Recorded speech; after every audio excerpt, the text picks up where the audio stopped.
Well, hello, Carrie and Jennifer. Thank you for being with us today. I really appreciate you taking your time. We're going to chat a little bit about your careers at the History Museum here in town. So why don't each of you take a moment to introduce yourself and what your role is at the museum? Sounds good. My name's Carrie Johnson. I am the executive director here at the Winona County Historical Society. And I'm Jennifer Weaver. I'm the museum educator at the Historical Society. Wonderful. If each of you could take a few moments and talk about your journey to where you are, and what came before this and brought you to this point in your career. Sure, I'll keep jumping in first here. I just started here in November, so I'm pretty recent to this stop on my journey.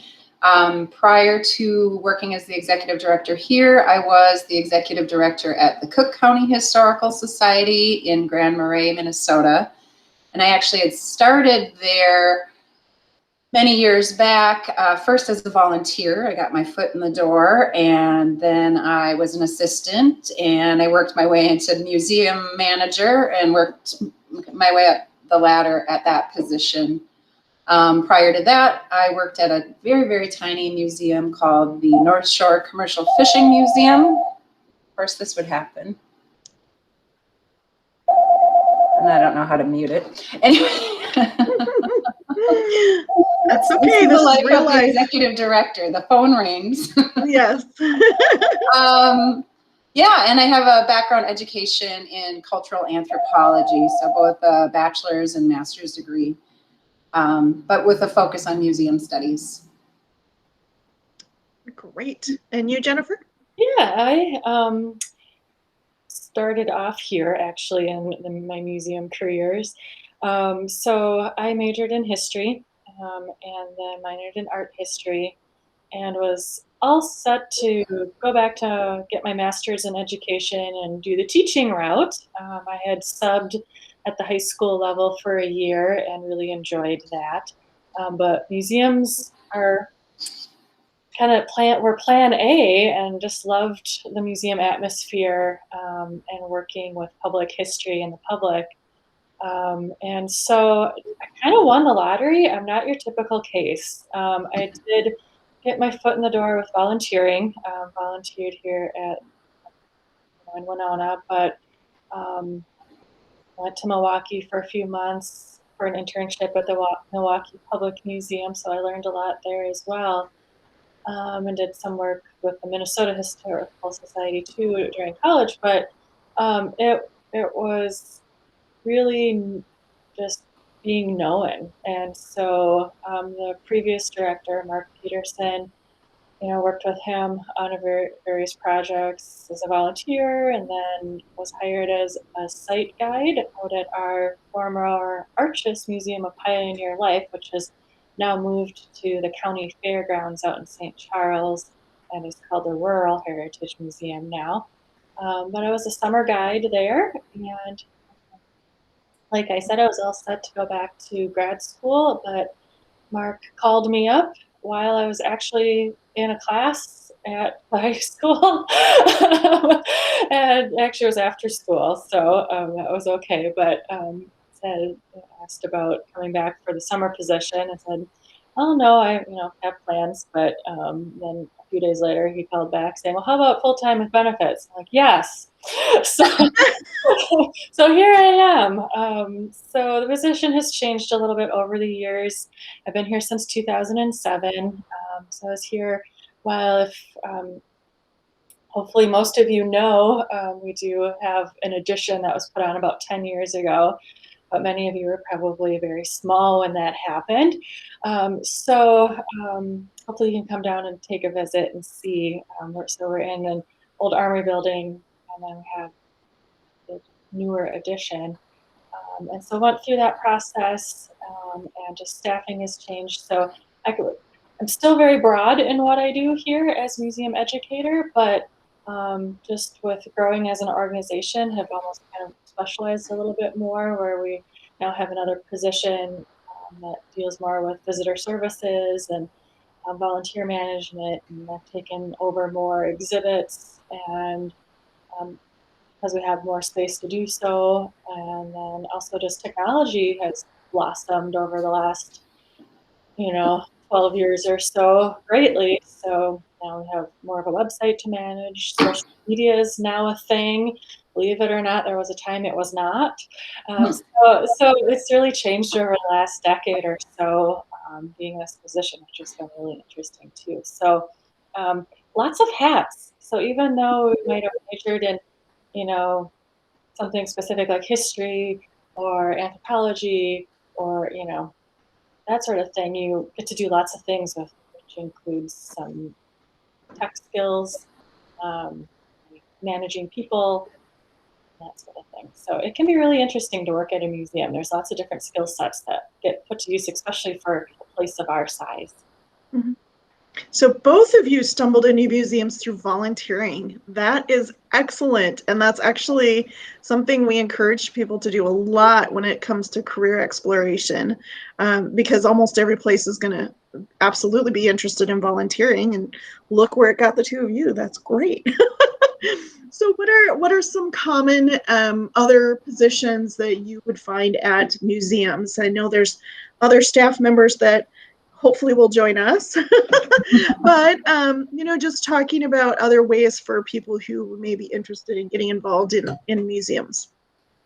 Sure. So at this particular museum, like Jennifer mentioned, we are in the scale of museums, we're relatively small. There are some huge institutions that have many different positions. In our museum, we have just a handful of positions. Jennifer as educator, myself. We have a curator. So Andy is our curator, and he's in charge primarily of our collections. And we also have an archivist, and he's in charge of those sort of paper research materials that oftentimes people come to do their genealogical research or whatever historic research.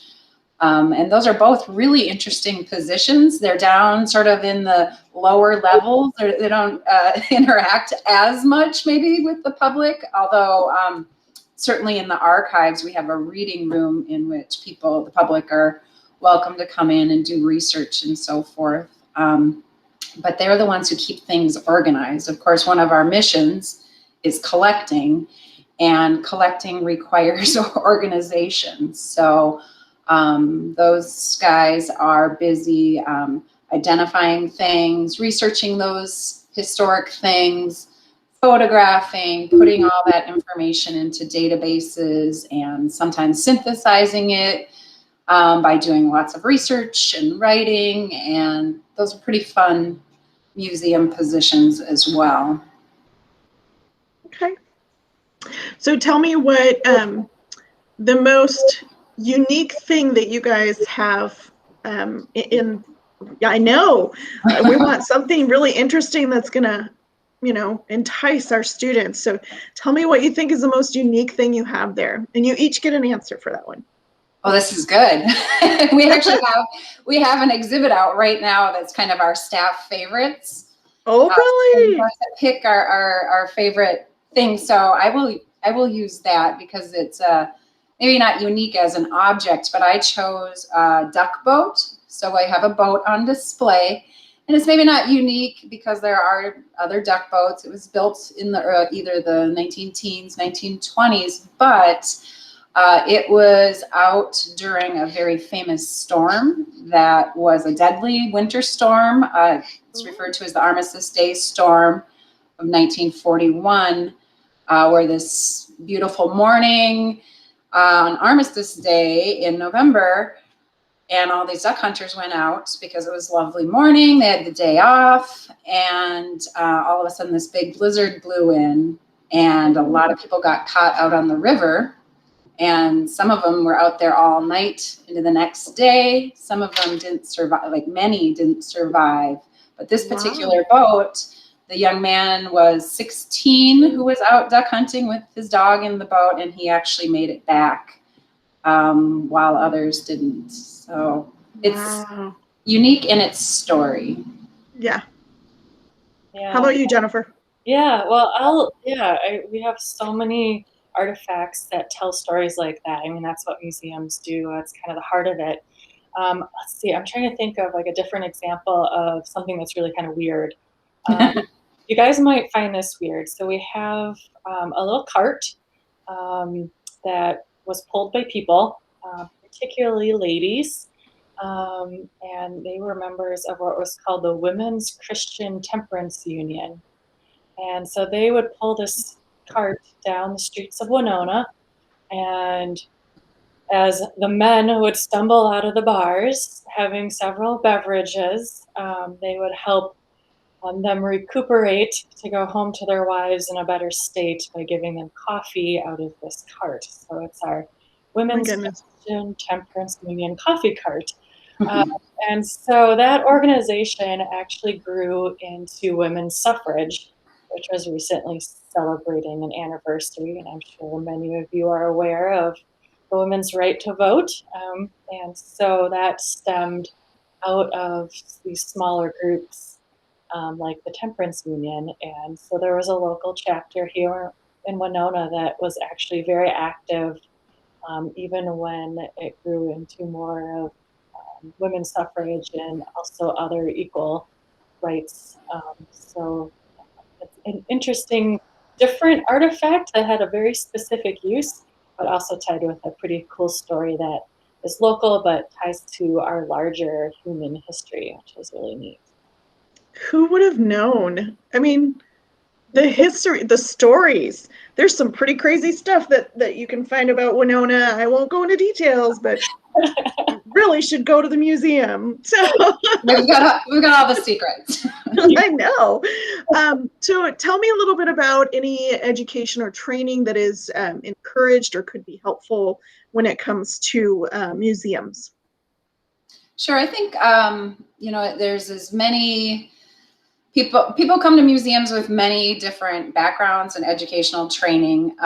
Certainly, there are many different kinds of museums, and we alluded to this before we started the recording. There are art museums and science museums and history museums, and so depending on your specialty, you might be a scientist who works at a museum because you have a particular specialty that they're representing to the public at that museum. But generally, you come in with some kind of museum studies education, or at least a class or two that helps inform that. It's not necessary. In fact, I think there's probably many, many, many examples where people haven't necessarily taken. A lot of universities don't offer those classes. Mm-hmm. Our curator, for example, is an archaeologist before he came here on site. It's not uncommon. Of course, a lot of museums have archaeological materials in their collections as well. I think there's a wide variety, but just an interest in it and maybe some classwork. Mm-hmm. Well, and probably some volunteering, because that's the best way to learn what a museum is all about, is to actually get in there and get involved. I mean, there's plenty of careers where you don't know what you don't know. That's probably every single one. So unless you were involved in the behind the scenes, it's difficult to understand how that all works. So, and volunteering brought both of you into the museum world, which is great. I mean, that's a perfect way to test the waters, so to speak. So. And I'll just piggyback on what you said. The idea of behind the scenes is something very much when you do volunteer at a museum, or one of my first internships was at the Science Museum of Minnesota, and somebody said, "Do you want to go see the vault?" And I said, "Yeah." I mean, I always love the Science Museum, but there's a vault. What? And I mean, it's just the tip of the iceberg, what is on display and what's shown in museums. We have so many things behind the scenes, and we also have lots of responsibilities behind the scenes. So it is one of those things, until you are actually in a museum doing work, you don't necessarily know kind of how deep it goes. Well, and this isn't a collection like what you find in Uncle Vernon's garage. This is not. There's much more care and preservation and research and identification that is involved. It's not going to be a stack of old dusty things like you find in some people's homes who do like to collect, but that doesn't mean that they necessarily take care of them like museums do. So there's a lot that goes into that people just, don't realize. It's not just what's sitting in front of you as you view it. So, and wow, if I could get to see the vault at the Science Museum, oh my goodness, that would be just fascinating. Wow. So then, and I know this is like a huge industry, but what does demand look like? If a student is interested in this, is this something that they're going to be able to have a sustainable career in for years to come? It's a tricky one. I think, like Jennifer said, she won the lottery. She wasn't necessarily joking. It is a tougher field to get into. Just for example, we just hired for 2 temporary positions for a grant-funded project where we're digitizing photos.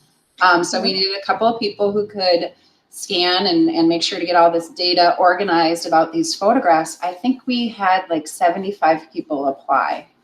Wow. Yeah. Wow. So it's a little tough to get into, and I think that's all the more reason for you to make those personal connections, like Jennifer made a personal connection, do the volunteer work, really show your interest. And what could be more interesting? You know? I agree with you. Yes. Yeah, and it's not, volunteering is fun, but it sounds like it's vital to getting into the industry in an instance like this. Whether it's art, history, science, railroad, whatever, any kind of a museum, getting involved on the volunteer end is a first step on the career ladder. It's not just a way to pass the time. Yeah. Okay, well then, what other advice do either of you have for students who are really trying to find the right fit in terms of careers? You got something, Jennifer? Yeah, it's a hard one. And, I remember being in your shoes, and this is kind of, I know is can be a very overwhelming time of life because literally you have all possibilities in front of you. But, just set some priorities. Personally, um, it was balancing location and what the career was. Because place, has a lot to do with, where jobs are, but it also has a lot to do with personal happiness too, of being around the people that you care about. And that was very important to me. So again, kind of the lottery winner, if I'm in a museum field where I wanted to be, which is very rare. Most people in the museum field move to wherever there might be more opportunities for those careers to get started. And so set some of those priorities. And like we've been saying over and over again throughout this is volunteer, get some experience. Even if you don't like history, any job you might be thinking about, um, see what it's like because it might not be what you think. And um, keep an open mind where you don't have to go down this exact path. All of us end up taking different routes to where we get, but having a plan is very helpful. And so think about what you enjoy because you also want to be happy in your career. But you also need to make a living too. Life is expensive. Fun. Parts go out on cars. You have to buy a hot water heater. These are not fun things to buy. So balancing all those things can seem really overwhelming, but if you get into something that you're passionate about and that you love, everything else seems to kind of fall into place and it'll kind of be meant to be. So experience, get to know people, talk to people who are doing those jobs. Be involved as much as you can. And I know sometimes it's hard to find those opportunities, especially now during a pandemic, but things are getting better and hopefully more of those opportunities will arise too. So keep at it. think about what some of your hobbies are. How would those fit into a career field, and research it. Um, be involved with it. Volunteer. Yeah, I would kind of reiterate part of that too is it's not always just a single path. And I would say a plan is great, and if you feel passionate right now in high school about something wonderful, but you can always pivot, if you will, and make a new plan. I started out going to school to be an electrical engineer. And, but I honestly didn't know very much about what that meant. I kind of thought I knew. That's the other thing too, is you gain experience, you learn these things, and you might take a class like I did. There was like a pivotal class I took, and it was so fascinating to me that I switched my major right after this class to cultural anthropology. As much as thought I wanted to be an engineer, cultural anthropology was just the coolest thing I could have found. And I changed. And sometimes you just kind of have to listen to your heart along the way. Sometimes your head will say, this is the direction I'm supposed to go, but you also have to listen to what you're passionate about. And it doesn't always have to be in a field like museums. If you really love working with your hands and you love fixing the engine in your car and that sort of thing, those are really great career paths to explore as well, and are needed skills within communities. So go for it, whatever direction. And if that duck boat breaks down again, you might need somebody with that. Or rescue people. Rescue people. I do think that and one of the benefits of Winona is, even though it's considered a small town, we actually have quite the cultural depth.